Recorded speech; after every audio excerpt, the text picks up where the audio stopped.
Ayon kay Kim, hindi niya tunay na pangalan, hinahanap ni Leviste kay Cabral ang mga proponent o pangalan ng mga mambabatas para sa mga proyektong nasa General Appropriations Act o GAA ng 2025. Iniwan nila ang dalawa sa opisina ni Cabral pero maya-maya pa, Hanggang yan na, maya-maya, nakarinig na daw po ng lagabog, mga bossing. Siyempre, bilang mga staff, matanda yung nyo, 60 anyos na ho yun.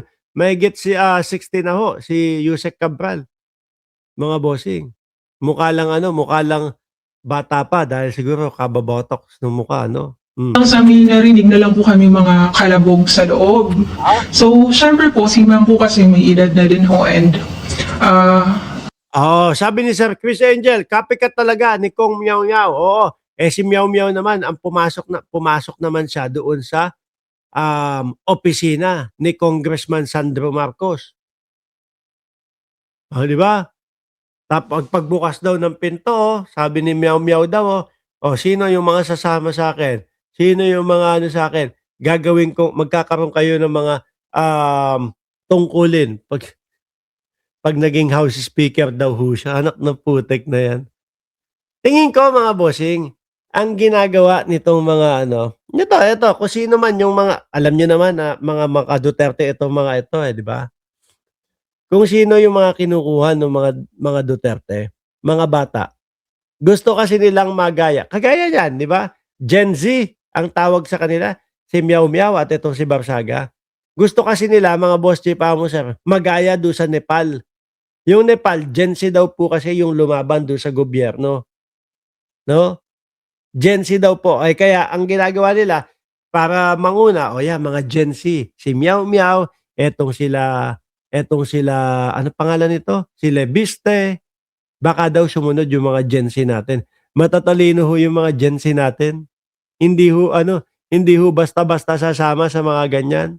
Nakita nyo yung patawag na rally nitong si Miao Miao. Ilang pumunta? 100. Umulan lang ng konti, nabawasan agad ng 50. Kaya yung araw-araw na sinasabi, wala ho Hindi na natuloy-tuloy medyo frail na din po kasi yung katawan ni Yusek dahil sa edad niya. Pumasok po kami, nakita po namin sa loob, parang si Kong po, kuha ng mga dokumento. Hawak niya po yung phone niya. Tapos Yan mismong staff po yan ni Yusek Cabral, mga bossing. Sabi ni Sir Archie Beroya, pareho ni Kiko Barsaga, diskarte niya, supporter ni Sara para hindi mawala, mga pinagkakaperahan at masecure ang 2028. Ambition, malabo ho yun, hawak niya po yung phone niya. Tapos binivideohan niya po lahat ng mga papel. Tapos si ma'am po, parang kung wag naman, ano po ba? Ang tanong ko, maanohan ba to ng ethics committee? Yung ganitong asal ni Leviste. Kung kailangan nyo, prepare naman na. Tapos, that was the time na medyo tumataas na po yung boses ni Kong. Kaya ang tanong din natin, bakit kailangan agawin kung piniprepare na? Bakit kailangan puwersahin kung piniprepare na ho, mga kababayan? Baka nga, nagmamadali na sila magdagdag bawas. Idagdag natin yung mga kalaban sa politika, ibawas natin yung mga kakampi natin. Ayun. Kaso buhay pa si Cabral. Di tsuguhin natin para kapag inilabas natin yung dagdag bawas natin, walang magsasabi na, hindi totoo yan. May dinagdag kayo dyan, may binawas kayo. Di ba? Ganun lang yun Ang sabi niya po noon na, bakit may tinatago ba kayo? Ano to? Public documents lahat to. Dapat hindi nyo to tinatago sa akin. Dapat binibigay nyo sa akin. may isang pagkakataon ding nasugatan si Cabral dahil sa pakikipag-agawan ng dokumento kay Leviste. Pero silang mga picture, patunay, Nataon lang ho na yung lugar na yon walang CCTV doon sa loob ng opisina. Alam ko paper cut. Nakikipag-agawan siya ng dokumento. Kay Yusek po, pagkapasok po namin, naalala ko po, yung kamay ni ma'am nakaganon, ang dami pong dugo sa damit niya, sa yung ibang papel po nun meron mga dugo din.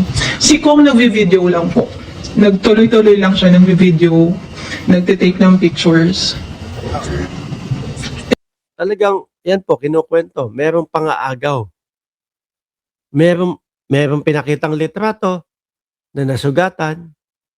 Di ba? Uulitin ko, mga kababayan, ha? Pinagkasunod-sunod ko lang ho. Sinunod-sunod ko lang. At tinignan ko yung bawat senaryo. Kaya natanong ko, hindi kaya may kinalaman itong si Leviste doon sa pagkamatay ni Yusek Cabral. Upang sa ganon, pag linabas niya na yung dagdag bawas, wala nang Cabral na magsasabing hindi totoo yung sinasabi mo, hindi totoo yung listahan mo. Yung patay, hindi na ho magsasalita yan, di ba? Sabi ni Aba, Aling Loren, yung anak mo, nako, entitled. Kailangan daw nasa kanya at ibigay daw sa kanya lahat, ha? And then, doon na po kami nakiusap kay Kong na baka Kong pwedeng huwag naman ganito. Huwag naman. Kasi may sugat na po si Ma'am How was she reacting? Wala ho. Nakatayo na lang po siya sa gilid. Tapos sabi niya na, tissue, gano'n. Kasi may sugat ako. Hindi naman po si Ma'am masigaw na tao So, parang nakikiusap lang siya kay Kong, please. Dito makikita na tila may bandage na sa kamay si Cabral habang may Ayun niya. May bandage na sa kamay. Di ba? kausap ito sa telepono. Para daw mapayapa si Leviste, iniutos ni Cabral na bigyan ito ng kopya ng listahan ng National Expenditure Program at GAA na nakalagay ang pondo sa mga distrito para sa taong 2025. It doesn't Pilitan no? necessarily mean po na sila po yung nag-propose. Kasi kami, pinaplatan namin kung ano yung talaga yung nasa official documents, kung how much talaga ang napunta doon sa district na yun, sa NEP at sa GAA. Saka sa sobrang haba po, mga kababayan, na hawak ni Leviste. 3 buwan na. Higit na siguro.